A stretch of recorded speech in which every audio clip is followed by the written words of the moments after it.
Yeah, so it's funny, actually. I had a social media presence back then as well.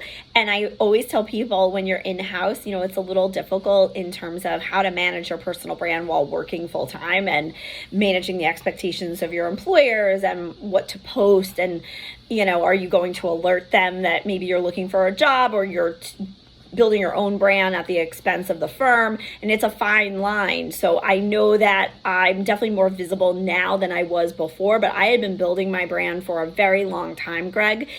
So much so that when I started my own business, I could, because I had been present on social and doing things like promoting speaking engagements I was doing and promoting articles I had written. So a lot of the JD Super articles I'd written, and I have a blog, the socialmediabutterflyblog.com, through Lex blog, that I was also promoting that content. So there are ways I feel like an in-house marketer could do a lot of these things, but I was using LinkedIn long before I think most people were. When I worked at a firm that rhymes with Pullivan and Romwell, I said, we should get on LinkedIn. And they said, what? No, we don't need LinkedIn. And now they have like 4 or 5 people who manage their LinkedIn presence, which always makes me giggle, right? Like I was way ahead of my time. But I got pretty active on social, especially during the pandemic. I think like a lot of people did, to feel connected to other people.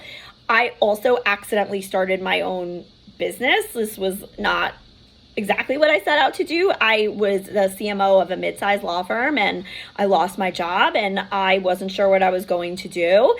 So I started this business as an interim step, and it took off, so much so in part because I already had a built-in audience that I could work with, people who knew me because I'd been on social. And also, by the way, speaking engagements for me were huge. People had seen me speak and they knew that I knew what I was talking about. So that I would tell people, if you're not comfortable with social media, you can always also consider speaking engagements as well, and writing and all of those things. And so I just ramped up my presence. But the business was really born from the things I love to do, and I work with mostly small and mid-sized firms, and I do a lot of outsourced CMO work, so fractional CMO work, marketing work, and then some social media work, of course, LinkedIn training and all that good stuff.